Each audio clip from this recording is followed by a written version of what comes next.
नमस्कार प्रिय दोस्तों। देखिए साथियों, अपन पढ़ रहे हैं साइकोलॉजी और साइकोलॉजी में अधिगम के सिद्धांत। आपकी ये यूनिट 2 है साथियों, अधिगम और अभिप्रेरणा। आज का टॉपिक अधिगम का ही सिद्धांत है, 5वां, समीपता, अनुबंधन, स्थानापन्नता का सिद्धांत, थ्योरी ऑफ सब्स्टिट्यूशन। तो देखिए क्या होती है। इस सिद्धांत के साथियों प्रतिपादक एडविन गुथ्री हैं। तो ये याद रखना है आपको, समीपता, अनुबंधन और स्थानापन्नता का सिद्धांत किसके द्वारा दिया गया? एडविन गुथ्री के द्वारा। इन्होंने खरगोश पर प्रयोग किया साथियों। किस पर? खरगोश। गुथ्री के अनुसार उद्दीपन तथा अनुक्रिया के मध्य संबंध स्थापना का कार्य पुनर्बलन ही नहीं करता, बल्कि उद्दीपन एवं अनुक्रिया के मध्य संबंध, उद्दीपक तथा उसके द्वारा की जाने वाली अनुक्रिया समीपता के आधार पर स्थापित होती है। यानी कहने का मतलब यह है कि कोई व्यक्ति अगर सीखता है तो वह सिर्फ उद्दीपन और उसके मध्य होने वाली अनुक्रिया के आधार पर ही नहीं सीखता है, बल्कि एडविन गुथ्री साहब ने कहा है कि कोई वस्तु अगर उसके समीप रखेंगे तो अनुक्रिया ज़्यादा होगी और दूरी होगी तो अनुक्रिया उस उद्दीपक के प्रति कम होगी। ये समझाने का प्रयास किया। तो इसलिए इस सिद्धांत को नाम क्या दिया गया? समीपता, अनुबंधन। स्थानापन्नता यानी स्थान, जिस स्थान पर उद्दीपक को रखा गया है वह भी बहुत ही मायने रखता है किसी अनुक्रिया के होने का, सीखने के लिए। देखिए इसमें अधिगम के संज्ञानात्मक सिद्धांत, और इसमें आपका पहला है गेस्टाल्ट सिद्धांत। सूझ का सिद्धांत भी कहते हैं इसको, अंतर्दृष्टि अधिगम सिद्धांत भी कहते हैं, इनसाइट लर्निंग थ्योरी। सीखने के इस सिद्धांत को गेस्टाल्ट सिद्धांत, पूर्णाकार सिद्धांत, समग्र सिद्धांत, शोध का सिद्धांत, पूर्ण से अंश का सिद्धांत, अंतर्दृष्टि सिद्धांत और सूझ सिद्धांत आदि नामों से भी इसको पुकारा जाता है। कौन से सिद्धांत को? गेस्टाल्ट सिद्धांत को या अंतर्दृष्टि अधिगम सिद्धांत को। तो ये नाम भी ध्यान में रखें। पूर्णाकार सिद्धांत भी इसी को कहते हैं, पूर्ण से अंश का सिद्धांत भी इसी को कहते हैं। 20वीं शताब्दी के उत्तरार्ध में 1920 में जर्मनी में गेस्टाल्ट संप्रदाय का उदय हुआ। उत्तरार्ध यानी 20वीं शताब्दी है वो समाप्ति की ओर थी, तब 1920 की बात है। और गेस्टाल्ट संप्रदाय का उस समय क्या हुआ? उदय हुआ। इस संप्रदाय से संबंधित व्यक्ति ये थे साथियों, मैक्स वर्दिमर, कोहलर, कोपका और कूट लेविन। इनको ही क्या कहा गया? गेस्टाल्टवादी कहा गया, तथा इन्होंने जो सिद्धांत दिया उसको कहा गया गेस्टाल्ट सिद्धांत। तो इन जो 3-4 वैज्ञानिक हैं, मनोवैज्ञानिक, इनका नाम ध्यान रखें। इन्होंने गेस्टाल्ट सिद्धांत दिया था। मैक्स वर्दिमर, कोहलर है, कोपका, कूट लेविन। गेस्टाल्ट जो शब्द है साथियों, ये जर्मन भाषा का है। कौन सी भाषा का? जर्मन का। और इसका अर्थ होता है एक ऐसी समग्र अथवा पूर्ण संरचना से है जिसकी विशेषता का पता उसके संपूर्ण गुणों से चलता है, न कि उसके अवयवों के अवलोकन से। यानी इसकी विशेषता है उसका पता किससे चलता है? इसके सारे गुण, जितने भी गुण हैं उनको देख करके, न कि उसके अवयव हैं उनके अवलोकन से।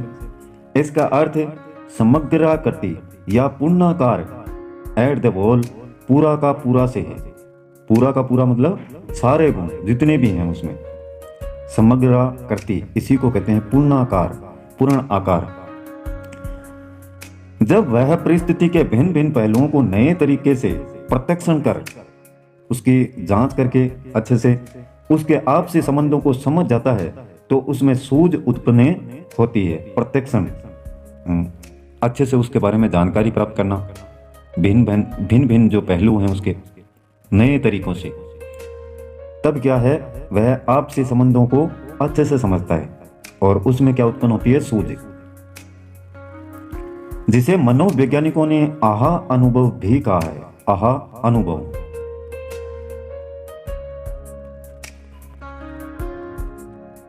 आगे देखिए, इसमें हम कुछ कार्यों को करते हुए सीखते हैं और कुछ को दूसरों को करते हुए देख कर सीखते हैं।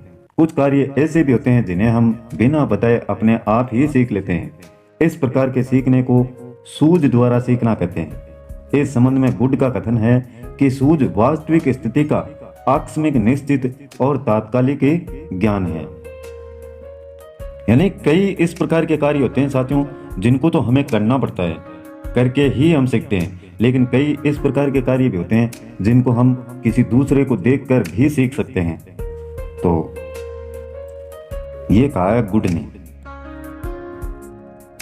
अब देखिए आगे कोलर का प्रयोग है। कोलर ने एक एक्सपेरिमेंट किया था, उसको अपन देख लेते हैं अच्छे से, उदाहरणों के द्वारा इसको समझते हैं। कोलर का प्रयोग। सूझ का सिद्धांत कोलर द्वारा किए गए कुछ प्रयोगों पर आधारित है। कोलर ने कई तरह के पशुओं जैसे वनमानुष, बंदर, मुर्गी तथा कुत्ते पर प्रयोग किए। पूछा गया है साथियों कोलर ने किस पर प्रयोग किए? वनमानुष है, बंदर है, मुर्गी, कुत्ते, इन सभी पर किए। परंतु साथियों उनके द्वारा 1913 से 1918 के बीच केनरी द्वीप में सुल्तान नामक वनमानुष यानी चिंपैंजी पर किया गया प्रयोग सर्वाधिक प्रचलित हुआ। तो कोलर का अगर नाम आता है, ऑप्शन में आते हैं साथियों, तो या तो ये आपको देगा नहीं, इसके अलावा देगा वनमानुष का देगा, उसमें चिंपैंजी ये भी दे सकता है। और कौन से द्वीप पर किया ये भी इंपॉर्टेंट है, केनरी द्वीप पर 1913 से 1918 में। इसमें देखिए साथियों प्रयोग किस प्रकार से किया। एक प्रयोग में कोलर ने सुल्तान नाम का जो चिंपैंजी था उसको एक कमरे में बंद कर दिया। ये एक कमरा है, यहाँ पर सुल्तान नामक चिंपैंजी को क्या कर दिया? बंद कर दिया, जिसकी छत से यहाँ से कुछ केले लटका दिए गए। कमरे में एक बक्सा भी रखा हुआ है, यहाँ कमरे में एक बक्सा भी रखा हुआ है। चिंपैंजी लगातार उछल कूद कर रहा है यहाँ पर, लेकिन फिर भी क्या है, वह केलों को प्राप्त नहीं कर सकता था। परंतु बक्से को कमरे के बीच में रखकर तथा उस पर खड़ा होकर उछलने पर केले पा सकता था। इस प्रकार से प्रयोग किया गया था। सुल्तान ने पहले साथियों लगातार यहाँ पर उछल कूद की, लगातार प्रयास किया गया, परंतु वह केले प्राप्त करने में क्या रहा? असफल रहा। अचानक उसे कुछ सूझा तथा उसने बक्से को क्या किया? यहाँ पर प्लेटफॉर्म पर इस प्रकार से सेट किया। यहाँ पर केले के ठीक नीचे, यहाँ पर केले लगे हुए थे, एकदम ठीक नीचे रखकर उस पर उछलकर केले प्राप्त करे लिए। यहाँ पर इसके ऊपर वह चढ़ा और उछल करके आराम से इन केलों को प्राप्त कर लिया। सुल्तान के इन सब कार्यों से साथियों सिद्ध हुआ कि उसमें क्या थी? सूझ थी, जिसने उसे अपने लक्ष्य को प्राप्त करने में सहायता की। एक और प्रयोग किया, देखिए ये तो हो गया शुरुआत में इसको हाथ नहीं आया, फिर धीरे धीरे इन बक्सों को इस प्रकार से केले के नीचे सेट किया और फिर आसानी से अपनी सूझ से इन केलों को प्राप्त किया अपने ज्ञान से। तो संज्ञान सिद्धांत ही तो पढ़ रहे हैं अपन, अपने ज्ञान का प्रयोग किया। दूसरा प्रयोग देखिए क्या है। इसमें साथियों कोलर ने सुल्तान को वापस कमरे में बंद कर दिया यहाँ पर, और छत की ओर ऊंचाई में केले लटका दिए। यहाँ पर इस बार क्या है, थोड़ी ऊंचाई में केले लटका दिए तथा कमरे में इस बार 2 बक्से रख दिए। 2 बक्से यहाँ पर रख दिए गए। सुल्तान उछल कूद करने लगा, लेकिन वह केले प्राप्त नहीं कर सकता था क्योंकि केले क्या थे? ऊंचाई पर थे। उसने पुनः बक्से को मध्य में रखकर केले प्राप्त करने की कोशिश की, लेकिन केले ज्यादा ऊंचाई पर होने के कारण प्राप्त नहीं हुए। उसने समग्र आकार का निरीक्षण करके अपनी सूझबूझ के माध्यम से दूसरा बक्सा पहले बक्से के ऊपर रखकर क्या किया? अपनी सूझबूझ का परिचय दिया और बक्सों को पहले बक्से के ऊपर दूसरा बक्सा रखा गया और पहले बक्से के ऊपर रखकर आसानी से केलों को प्राप्त कर लिया। तो ये भी यहाँ पर भी क्या है, उसने अपनी सूझबूझ का परिचय दिया। अब तीसरा प्रयोग एक और है, देखिए सुल्तान को पिंजरे में बंद किया गया। उसी प्रकार से यहाँ पर भी उस पिंजरे में 2 छड़ी रख दी गई। क्या रख दी गई? 2 छड़ी। और ये आपका चिंपैंजी है यहाँ पर। ये दोनों छड़ियां आपस में परस्पर जोड़ने वाली थी, यानी इनको जोड़ा जा सकता है दोनों को। ये दोनों छड़ी आपस में परस्पर जोड़ने वाली थी और इस बार केले पिंजरे के बाहर रखे गए। कहाँ रखे गए? बाहर। सुल्तान ने पहले केले को हाथ से खींचने की यहाँ से कोशिश की, लेकिन ये थोड़ी क्या है, दूरी पर थे। सुल्तान ने लेकिन केले पकड़ में उसके नहीं आए। फिर सुल्तान ने सूझबूझ का प्रयोग करके छड़ी उठाई और आपस में उनको जोड़ दिया और फिर केलों को प्राप्त कर लिया। तो ये इस प्रकार से कोहलर ने प्रयोग किए थे साथियों, 3 प्रयोग। शुरुआत में थोड़े नजदीक थे केले, फिर थोड़े ऊंचे लटकाए गए और 2 ही बॉक्स रखे। तो फिर उनको ऊंचाई के आधार पर कि इन बक्सों की ऊंचाई किस प्रकार से। अब साथियों ये देखिए, ये ऊंचाई थोड़ी सी कम है। अगर इसको इस प्रकार से खड़ा किया जाए बक्से को, तो ये ऊंचाई क्या है, बढ़ जाएगी। तो यहाँ पर भी उसने अपने सूझबूझ का प्रयोग किया। और तीसरे में जो पिंजरा है उसके बाहर केलों को रख दिया गया, लेकिन यहाँ पर 2 छड़ी भी इसको दी गई और वो भी जुड़ने वाली। आपस में जुड़ जाएं तो इनकी लंबाई क्या छड़ियों की बढ़ जाए और केलों को प्राप्त वह कर सके। तो इस प्रकार से साथियों कोहलर का ये सूझ का सिद्धांत था। अब आगे देखते हैं। उस वन मानो सुल्तान के समान ही बालक और व्यक्ति भी सूझ द्वारा सीखते हैं। जैसे उस वन मानुस ने अपनी सूझ का परिचय दिया, उसी प्रकार से क्या है, बालक और व्यक्ति भी सीख सकते हैं। सूझ का आधार कल्पना है। आपको कल्पना करनी पड़ती है कि इस प्रकार से हम करेंगे तो क्या होगा या हो सकता है क्या। अब इसके कुछ शैक्षिक निहितार्थ हैं, वो देखिए। एजुकेशन इम्प्लीकेशन देखिए, यह सिद्धांत रचनात्मक कार्यों के लिए लाभप्रद है। रचना करके आप नए कार्यों से लाभ प्राप्त कर सकते हैं।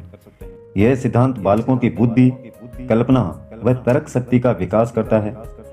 गणित, विज्ञान, व्याकरण जैसे कठिन विषयों के लिए बहुत ही लाभप्रद है। नवीन ज्ञान की आवश्यकता, उपयोगी तथा सार्थकता पर बल देता है। यह सिद्धांत समस्या समाधान के लिए सर्वोत्तम उपयोगी है।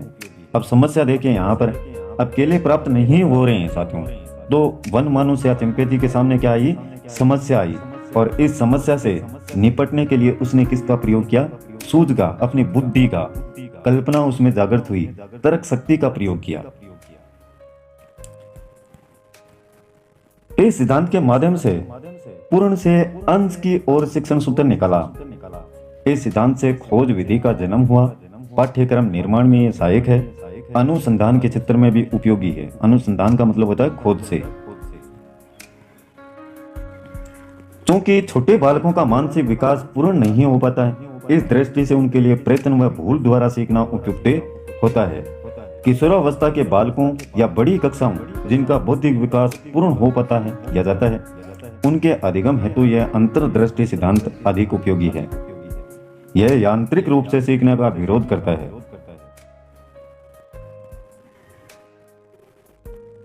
यह सिद्धांत उच्च बुद्धि लब्धि वाले प्रतिभाशाली एवं सृजनशील बालकों की शिक्षा के लिए बहुत ज्यादा उपयोगी है। उद्देश्य स्पष्ट होने पर ही अंतर्दृष्टि का विकास होता है। अब साथियों यहाँ पर प्रतिभाशाली और सृजनशील बालकों का नाम क्यों लिया है? क्योंकि इनकी बुद्धि लब्धि क्या होती है? ज्यादा। इनमें सोचने समझने की शक्ति है वो ज्यादा होती है।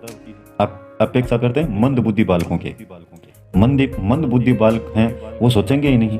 अगर नहीं हो रहा है, केले प्राप्त नहीं हो रहे हैं तो नहीं हो रहे हैं, वो ये सोच लेते हैं कि नहीं हो गए।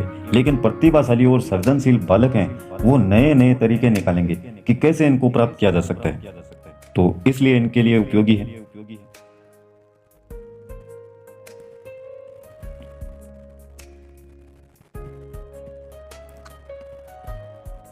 ये नोट दे रखा है। इससे पहले साथियों देखिए, बच्चों को अध्यापक द्वारा फूल या पौधे के भागों को समझाने के लिए अलग अलग भाग का ज्ञान नहीं करवाना चाहिए, बल्कि उस पूरे फूल तथा पौधे को